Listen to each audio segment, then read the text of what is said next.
boa noite.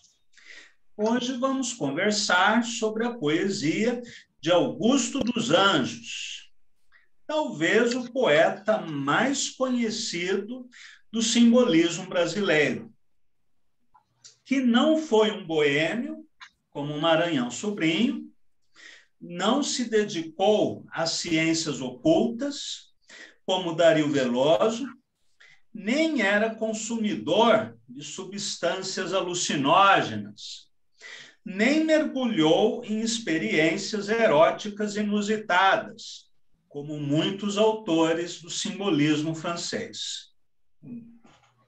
Sua vida foi relativamente pacata, apesar das crises de melancolia, mas a sua poesia não é menos estranha e inovadora.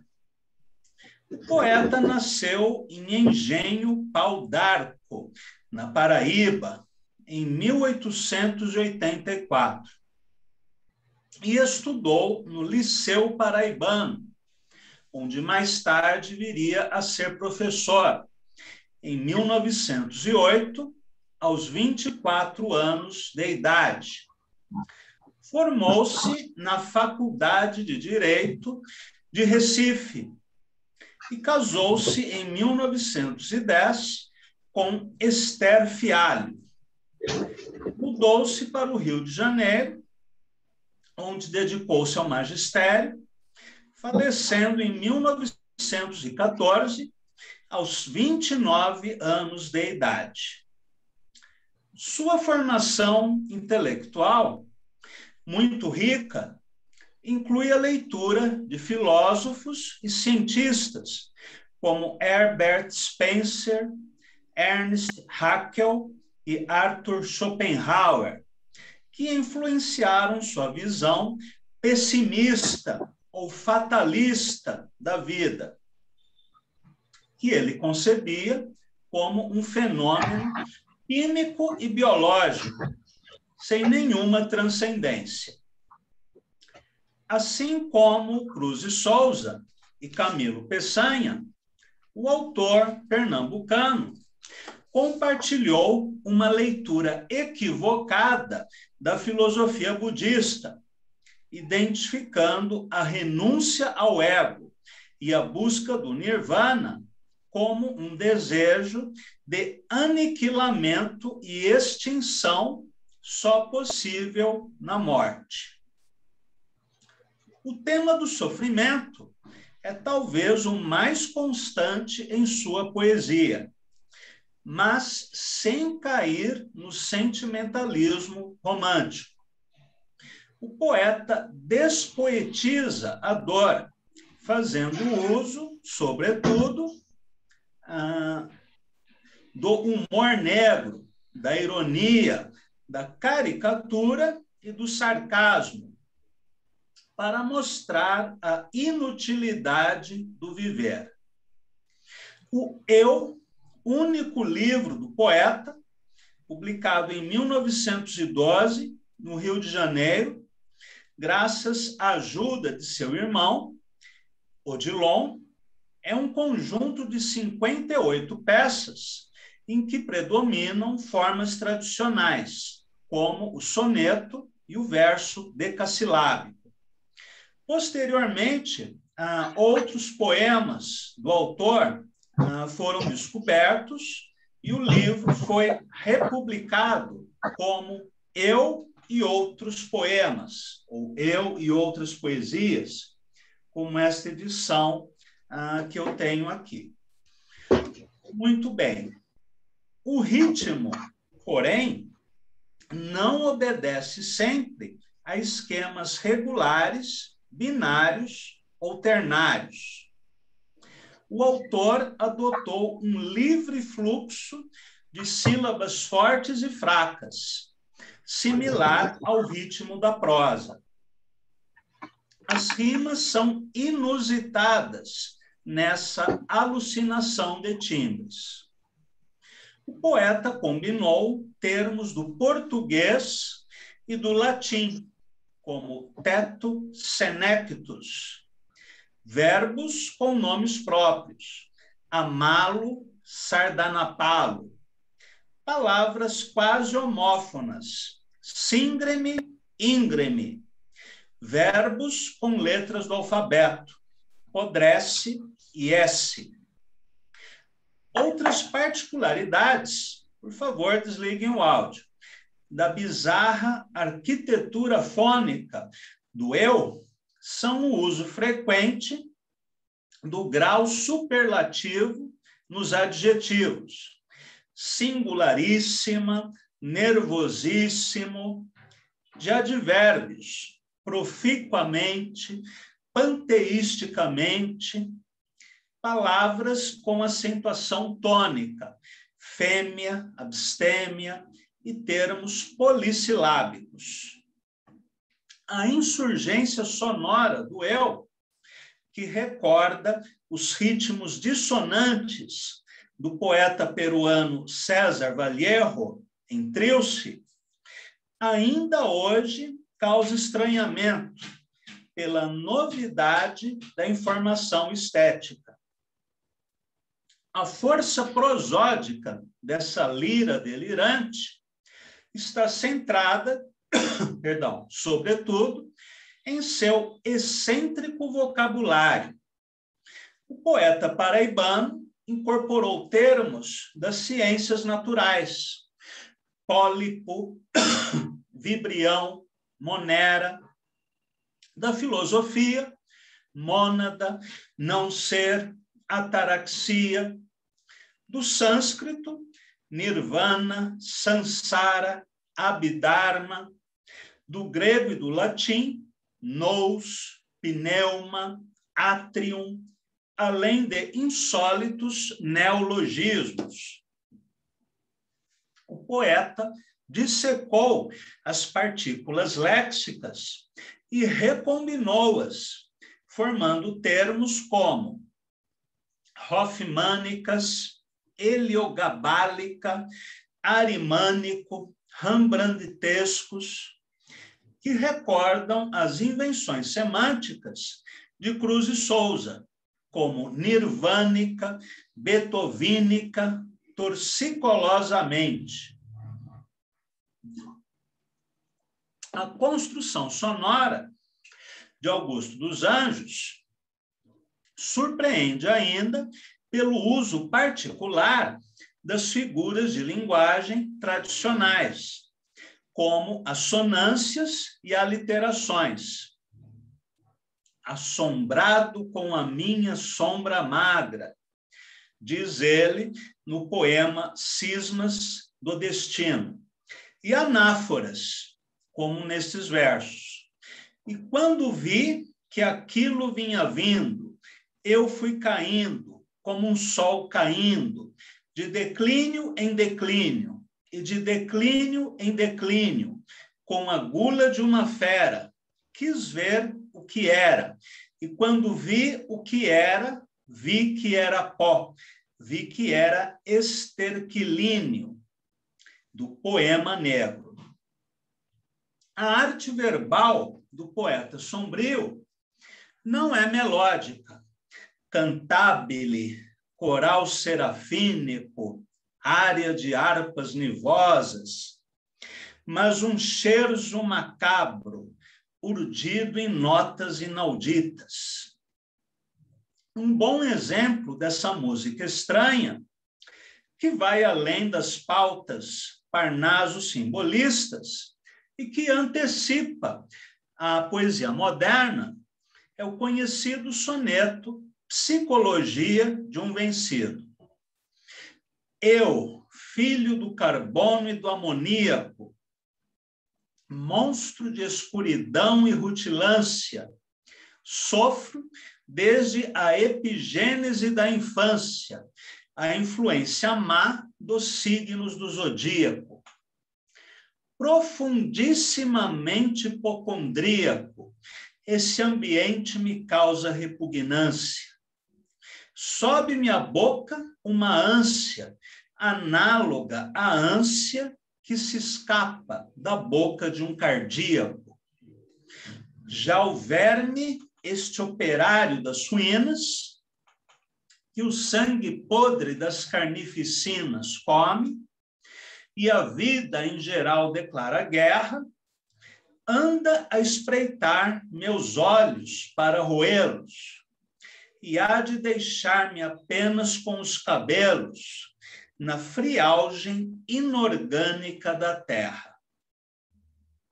Este soneto, escrito em versos decassilábicos, com as rimas dispostas na sequência AB, AB, nos quartetos, perdão, ABBA. Deixa eu corrigir aqui no texto. ABBA nos quartetos e CCD nos tercetos, sem uma alternância regular de sílabas fracas e fortes, apresenta termos científicos desde o primeiro verso. Eu, filho do carbono e do amoníaco, mesclados à referência, talvez irônica, ao zodíaco, apresenta o poeta como um ser singular, excêntrico, que sofre com a hipocondria e a melancolia, cujo destino final é a dissolução física do cadáver roído pelo verme, o operário das suínas, até desaparecer na frialdade inorgânica da terra. O poeta considera-se um monstro de escuridão e rutilância, em desacordo com o tempo, o espaço e consigo mesmo.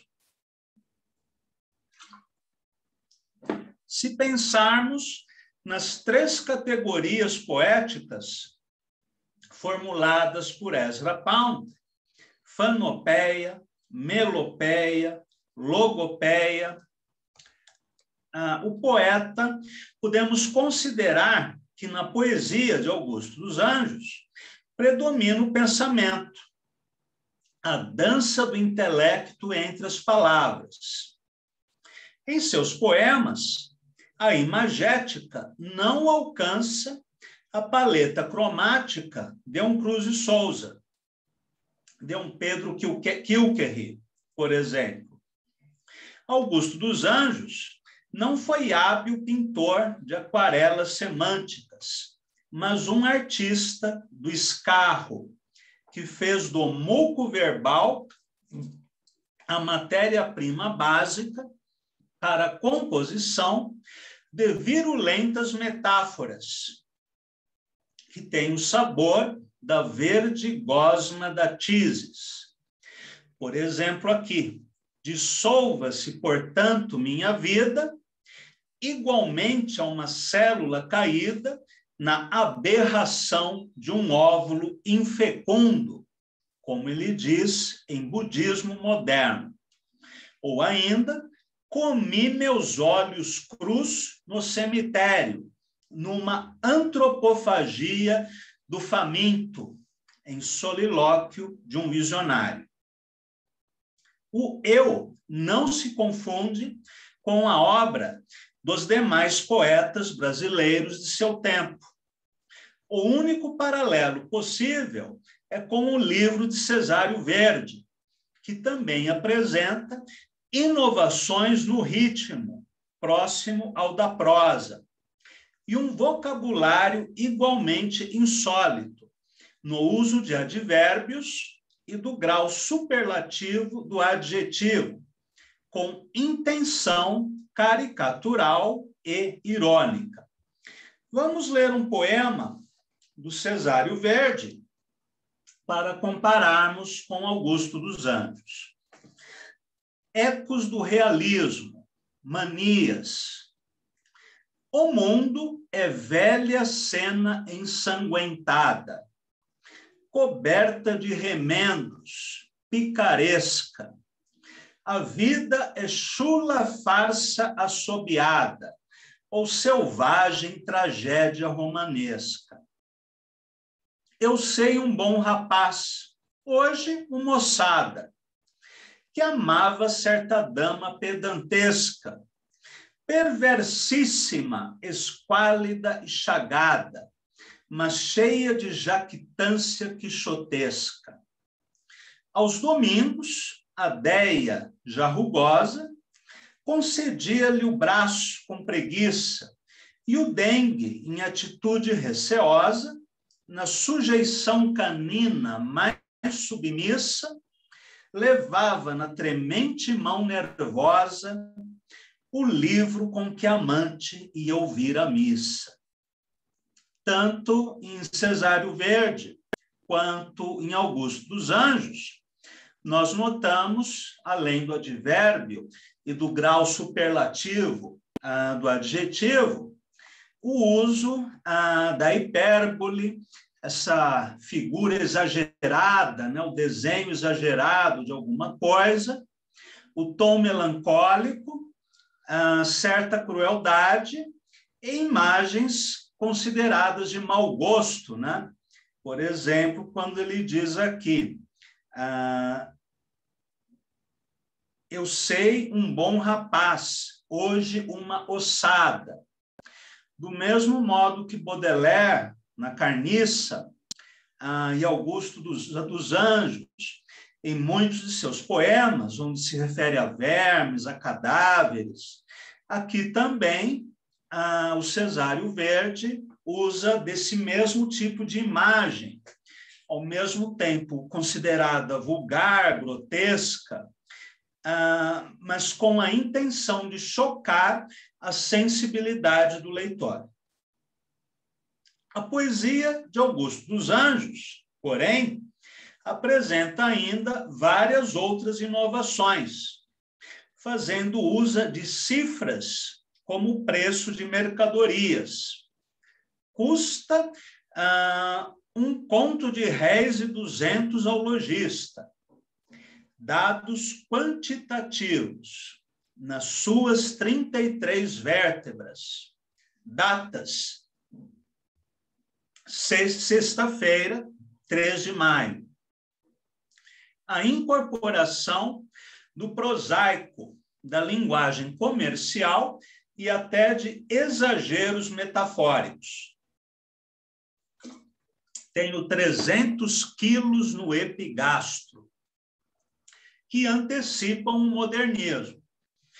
Por esse motivo, poetas e críticos literários brasileiros recusam a definição do poeta pernambucano como simbolista, preferindo chamá-lo de pré-modernista, termo, a nosso ver, equivocado, já que a palavra pré-modernismo não designa uma estética, um movimento literário ou pensamento poético, mas equivale a um escaninho cronológico para a inclusão de autores inclassificáveis, como Euclides da Cunha e o poeta pernambucano. Deve-se notar também, no artesanato furioso de Augusto dos Anjos, a economia de adjetivos, a síntese e a precisão construtiva de imagens, a tesoura, o palito de fósforo, em oposição às densas brumas simbólicas de Cruz e Souza e aos frisos esmaltados dos poetas parnasianos. O seu olhar é o do homem moderno, que vê na pedra a pedra e o cão no cão, antecipando o João Cabral da faca só lâmina. Um poema notável desse antipintor sem pincel nem cavalete é Versos Íntimos, talvez sua peça mais conhecida. Vês? Ninguém assistiu ao formidável enterro de tua última quimera. Somente a ingratidão, esta pantera, foi tua companheira inseparável. Acostuma-te à lama que te espera. O homem que nesta terra miserável mora entre feras, sente inevitável necessidade de também ser fera. Toma um fósforo, acende teu cigarro. O beijo, amigo, é a véspera do escarro. A mão que afaga é a mesma que apedreja. Se alguém causa ainda pena a tua chaga, apedreja essa mão vil que te afaga, escarra nessa boca que te beija.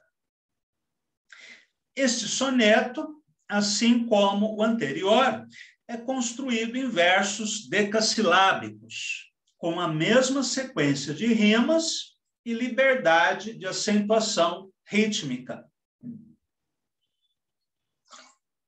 O sentimento trágico que anima a composição, por sua vez, essa mistura de sátira cruel e humor negro, recorda o tom da poesia dadaísta e expressionista que se praticava então na Europa, na antessala da Primeira Guerra Mundial. A visão do ser humano como ente degradado, movido por instintos elementares e destinado a ser alimento para os vermes, permite um paralelo feito por Anatole Rosenfeld entre Augusto dos Anjos e o poeta alemão Gottfried Benn, autor de versos como estes, na tradução de Cláudia Cavalcanti.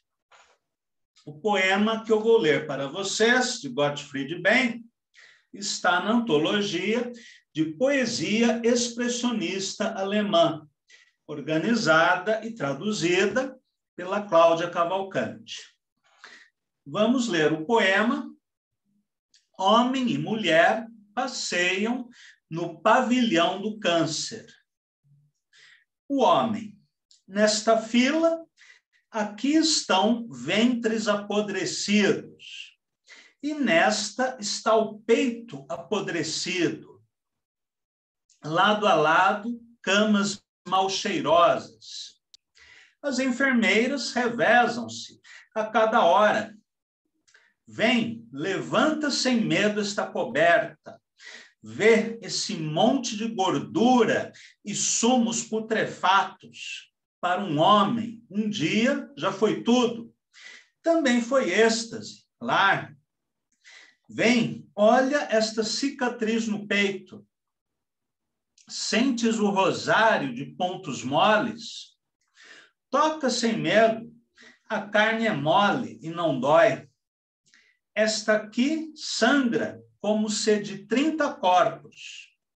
Ninguém tem tanto sangue. Desta aqui ainda tiraram um filho do ventre canceroso. Deixa-se que durmam dia e noite. Aos novos disse, aqui o sono cura. Só aos domingos, para as visitas, podem estar mais despertos. Já se come pouco. As costas são feridas. Vês as moscas? Às vezes a enfermeira lava. Às vezes. Como se lavam bancos. Aqui o solo já incha em torno de cada leito. Carne nivela-se à terra. Brasa vai-se embora. Sumo começa a correr. Terra chama. Eu vou ler mais um poema do Gottfried Benn. Esse é um pouco mais breve. Se chama Florzinha. A ironia começa no título. Um afogado carregador de cervejas foi fincado sobre a mesa. Alguém havia entalado uma céssia de lilás claro escuro entre os seus dentes. Quando recortei fundo desde o peito, língua e palatino, com uma longa faca, deve tê-la empurrado, pois escorregou para o cérebro, que estava ao lado. enfiei-a na cavidade torácica, entre os fios que o costuravam. Embeba-se no seu vaso, descanse em paz, florzinha. Aqui o Gottfried Benn chega a zombar do paciente, né, que morre sob os seus cuidados. Lembrando que Gottfried Benn era médico e ele foi um dos muitos médicos alemães que aderiram ao nazismo. Bem, o paralelo entre ele e Augusto dos Anjos é bem direto, então nem vou me deter muito nesse ponto. A originalidade do brasileiro, porém, radica em seu curioso conceptismo, que mescla o sentimento trágico ao discurso científico e filosófico da época. O poeta do Pau d'Arco foi leitor assíduo das teorias evolucionistas de Darwin, do monismo biológico de Haeckel e das doutrinas de Spencer. O saber da ciência, porém, voltado à origem, mutações e extinção das formas materiais, não resolveu a questão da dor. E o poeta, cujo olhar estava voltado para o sofrimento, em todas as suas faces prismáticas, nascimento, velhice, doença, morte, foi encontrar consolação na filosofia de Schopenhauer. O livro de Augusto dos Anjos é um diálogo com essas duas visões de mundo, culminando na certeza da aniquilação das formas e da consciência no vazio original. Essa visão sombria é nítida, em especial, no poema de abertura do livro, Monólogo de uma Sombra, peça dividida em 31 estrofes de 6 versos, que totalizam 186 linhas. Esta é, talvez, a obra-prima de Augusto dos Anjos, um quadro pessoal do abandono, da miséria humana e da loucura, como a Carniça de Baudelaire, o Gato Preto de Poe e os Faróis de Cruz e Souza. Vamos ler o poema.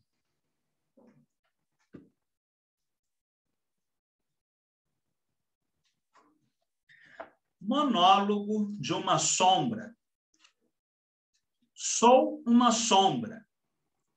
Venho de outras eras, do cosmopolitismo das moneras. Pólipo de recônditas reentrâncias, larva de um caos telúrico, procedo da escuridão do cósmico segredo, da substância de todas as substâncias. A simbiose das coisas me equilibra. Em minha ignota mônada, ampla, vibra a alma dos movimentos rotatórios. E é de mim que decorrem simultâneas a saúde das forças subterrâneas e a morbidez dos seres ilusórios.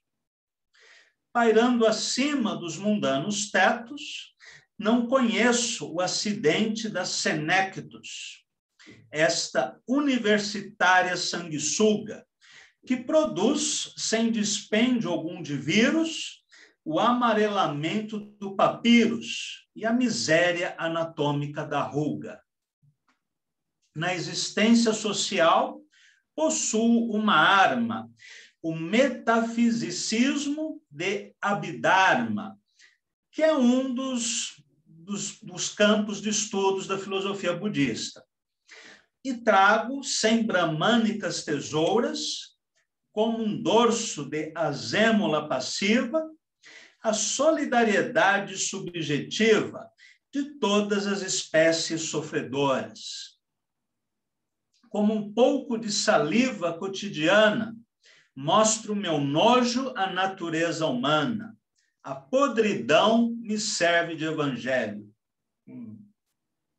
Amo o esterco, os resíduos ruins dos quiosques, e o animal inferior que urra nos bosques é com certeza meu irmão mais velho.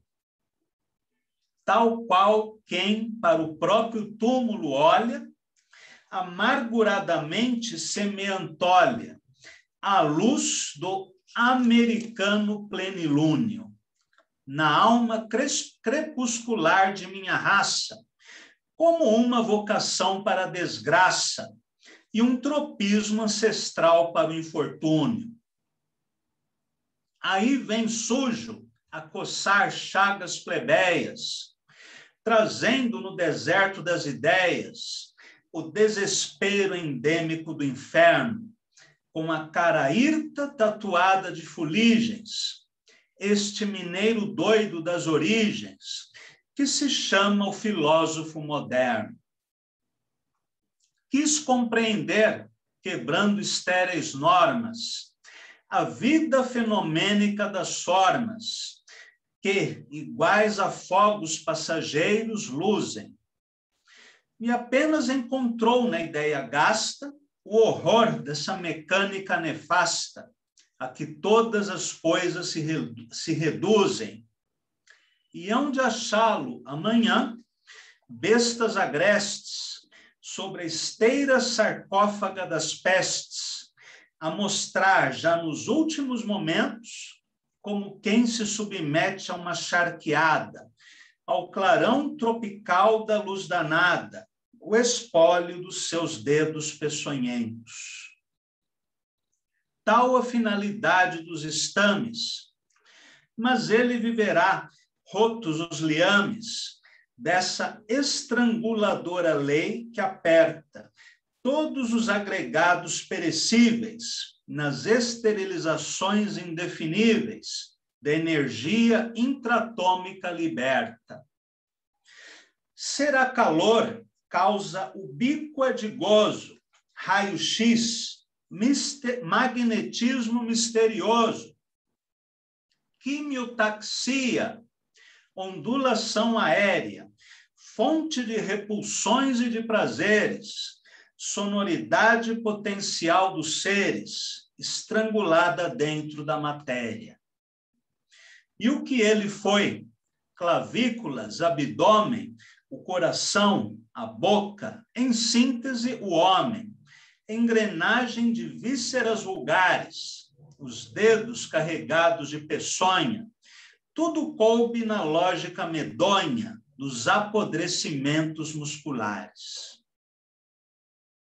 A desarrumação dos intestinos assombra. Vede-a, os vermes assassinos, dentro daquela massa que o humus come. Numa glutoneria hedionda, brincam com as cadelas que as dentuças trincam no espasmo fisiológico da fome. É uma trágica festa emocionante, a bacteriologia inventariante toma conta do corpo que apodrece, e até os membros da família engulham, vendo as larvas malignas que se embrulham no cadáver malsão, fazendo um S. E foi então para isto que esse doido estragou o vibrátil plasma todo. À guisa de um faquir pelos cenóbios, um suicídio graduado consumir-se e após tantas vigílias reduzir-se à herança miserável de micróbios. Estoutro agora é o sátiro Peralta, que o sensualismo sodomista exalta, nutrindo sua infâmia a leite e a trigo, como que, em suas células vilíssimas, há estrangulações requintadíssimas de uma animalidade sem castigo. brancas bacantes bêbedas o beijam, suas artérias írsicas latejam, sentindo o odor das carnações abstêmias, e à noite vai gozar, ébrio de vício, no sombrio bazar do meretrício, o cuspo afrodisíaco das fêmeas. No horror de sua anômala neurose, toda a sensualidade da simbiose, uivando à noite em lúbricos arroubos, como no babilônico Sansara. Lembra a fome incoercível que escancara a mucosa carnívora dos lobos.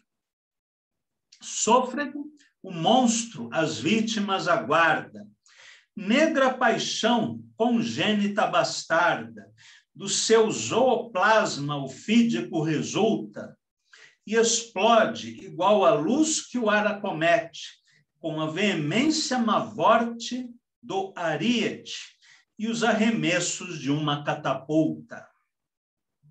Mas muitas vezes, quando a noite avança, Hirto observa, através a tênue trança dos filamentos fluídicos de um halo, a destra descarnada de um duende, que tateando nas tênebras se estende, dentro da noite má, para agarrá-lo. Cresce-lhe a intracefálica tortura, e de sua alma na caverna escura, fazendo ultraepiléticos esforços, acorda com os candeeiros apagados numa coreografia de danados. A família alarmada dos remorsos.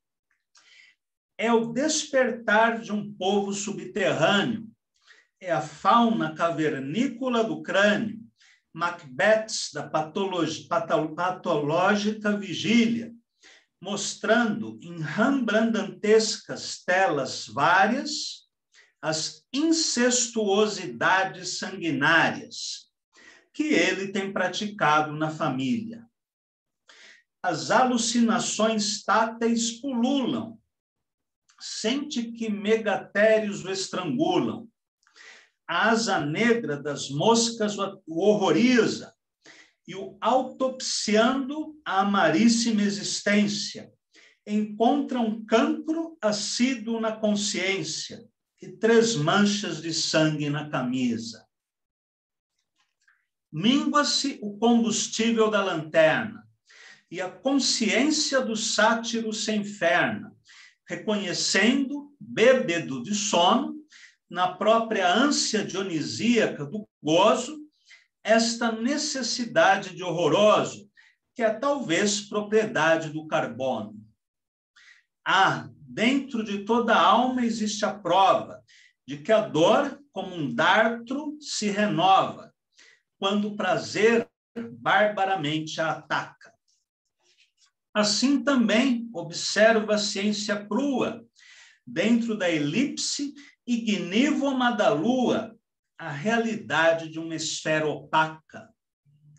Somente a arte, esculpindo a humana mágoa, abranda as rochas rígidas, torna água, todo fogo telúrico profundo, e reduz, sem que, entanto, a desintegre, a condição de uma planície alegre, a aspereza orográfica do mundo.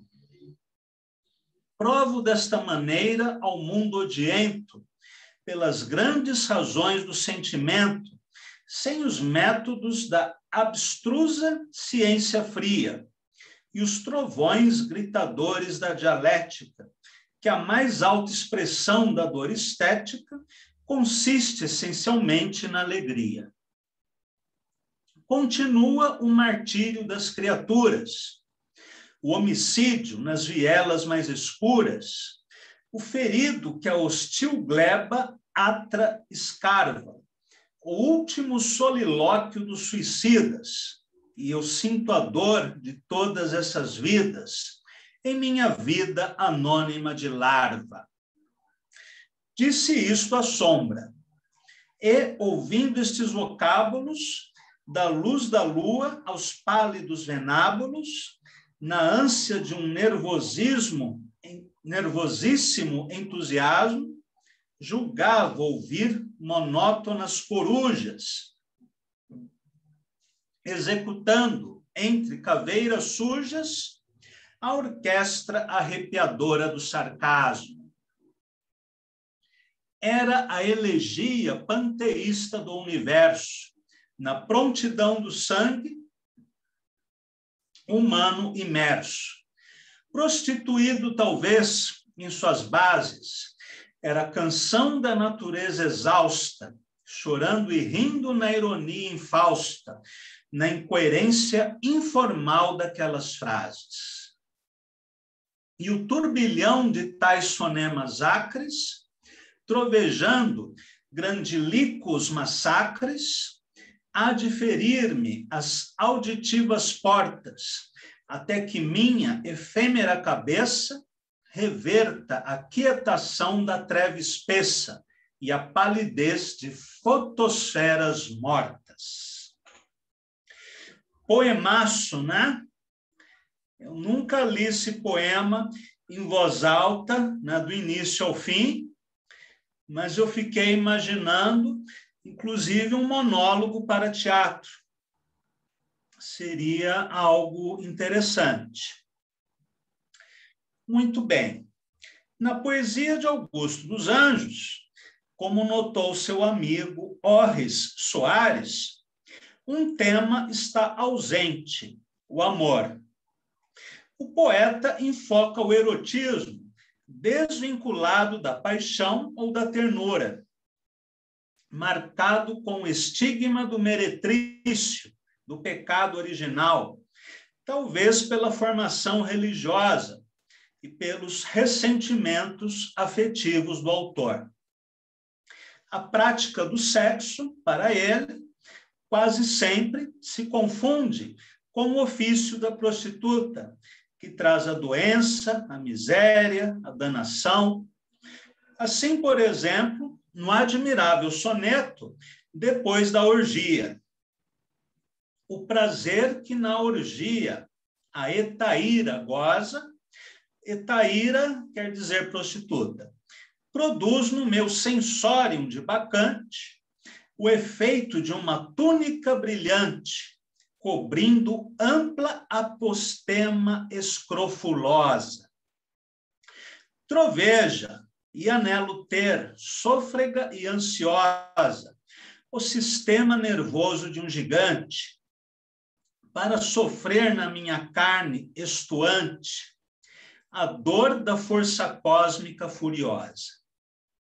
Apraz-me, enfim, despindo a última alfaia, que ao comércio dos homens me traz presa, livre deste cadeado de peçonha, semelhante a um cachorro de atalaia, às decomposições da natureza, ficar latindo minha dor medonha.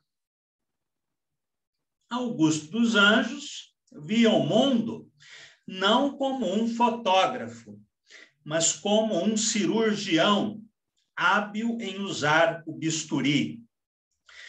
O seu pessimismo ou fatalismo biológico não excluía, porém, a compaixão pelos rotos e miseráveis, como é possível notar em várias passagens de seu livro. A ética meio cristã, meio budista do poeta não era insensível à dor. Pelo contrário, ele compartilhava o sofrimento universal, que só terminaria com o final da existência material, com a absorção no nirvana, ou por aquilo que ele entendia como sendo o nirvana. Esta foi também a fé de Cruz e Souza, seu irmão espiritual, e de quase toda a geração simbolista. A publicação do Eu, no Rio de Janeiro, em 1912, não chamou a atenção dos críticos e literatos, acostumados a uma poesia superficial e cosmética. Na época, no ambiente cultural do Rio de Janeiro, imperavam Olavo Bilac e Coelho Neto, aplaudidos nos saraus, confeitarias e suplementos literários. Defendia-se com ardor, nas rodas literárias, nos cafés e cinemas, uma prática poética que já havia embolorado em seu próprio berço histórico, a França. Lá, a estética parnasiana há muito fora suplantada pelo simbolismo. E, nesse momento, primeiros anos do século XX, pelo futurismo, pelo cubismo e outras tendências de vanguarda, representadas por Apollinaire, Max Jacob, Cocteau e outros poetas, que preparavam-se para assinar o atestado de óbito do verso clássico francês. No Brasil, porém, o demônio do anacronismo ditava a moda, impunha o silêncio obsequioso, o exílio artístico ou a difamação pública aos jovens poetas que pesquisavam novas formas estéticas. Osório Duque Estrada escreveu no Correio da Manhã uma resenha sobre o eu, em que chamou o autor paraibano de um grande talento transviado pelo cientificismo. Já Medeiros de Albuquerque, que muito contribuiu para a divulgação dos poetas simbolistas franceses no Brasil, trazendo livros da Europa, chamou o poeta de um ourives enlouquecido, que teria tomado ouro maciço e feito com ele um bloco estranho, áspero, anfratuoso, sem representar coisa alguma, tendo apenas aqui e ali recipientes para dejetos imundos, que é uma maneira elegante de dizer que Augusto dos Anjos teria transformado ouro em privada, ou mesmo nos próprios dejetos. O próprio Olavo Bilac, segundo conta Francisco de Assis Barbosa, depois de ouvir versos a um coveiro, teria dito que Augusto dos Anjos fez bem em morrer, não se perdeu grande coisa. Os modernistas de 1922 também ignoraram o autor de Eu, talvez porque o considerassem um último romântico. Manuel Bandeira chamou-o de poeta de soldado de polícia. E Antônio Cândido criticou o mau gosto do autor de Vandalismo. Por que poeta de soldado de polícia? Pela extrema popularidade dos versos de Augusto dos Anjos. Aqui, Bandeira quis dizer que o poeta pernambucano era lido pelas camadas mais, abre aspas, baixas, fecha aspas, da sociedade, até pelos soldados de polícia, numa visão duplamente preconceituosa. Curiosamente, Augusto dos Anjos, antes de ser aceito pela crítica, tornou-se um fenômeno editorial, conquistando o gosto do público, fato insólito no Brasil, ocupando um lugar na preferência dos leitores, só comparável à de Casimiro de Abreu. Pela primeira vez, o público leitor demonstrou maior abertura para a informação nova do que a crítica especializada. Por fim, veio o reconhecimento, e um estudioso da qualidade de Otto Maria Carpo considerou Augusto dos Anjos o melhor poeta que o Brasil produzira até então. Portanto, acima de Bilac, acima de Cruz de Souza e de todos os outros poetas valorizados até o início do século XX. Hoje, o seu lugar na história de nossa poesia está acima de qualquer discussão, e é possível rastrear sua influência na obra de novos poetas malditos, como Sebastião Nunes e Glauco Matoso. Augusto dos Anjos, o poeta esquálido, tímido, doentio, viveu em meio à penúria. Em 3 anos, morou em 10 casas diferentes, quase sempre em quartos de pensão. Segundo Francisco de Assis Barbosa, era total, absoluta, sua incapacidade para ganhar dinheiro. Sobrevivendo com parcos vencimentos de professor, tentara, sem êxito, ser agente de uma companhia de seguros. A duras custas, pôde manter sua esposa e filhos. Por fim, veio a falecer aos 29 anos, vítima de pneumonia. Após a sua morte, publicaram-se várias edições do Eu, com acréscimos de textos inéditos. E hoje sua poesia completa soma 210 poemas, que contam muito mais para a evolução das formas em nossa poesia que a extensa obra do outrora príncipe dos poetas, Olavo Bilac, que hoje é uma celebridade quase morta. Mais vivo, mais novo, Augusto é um poeta para poetas. O eu que fala para nós e para vocês. E isto era o que eu tinha a dizer sobre Augusto dos Anjos. Na próxima semana, conversaremos sobre mais um poeta brasileiro, Joaquim de Souza Andrade.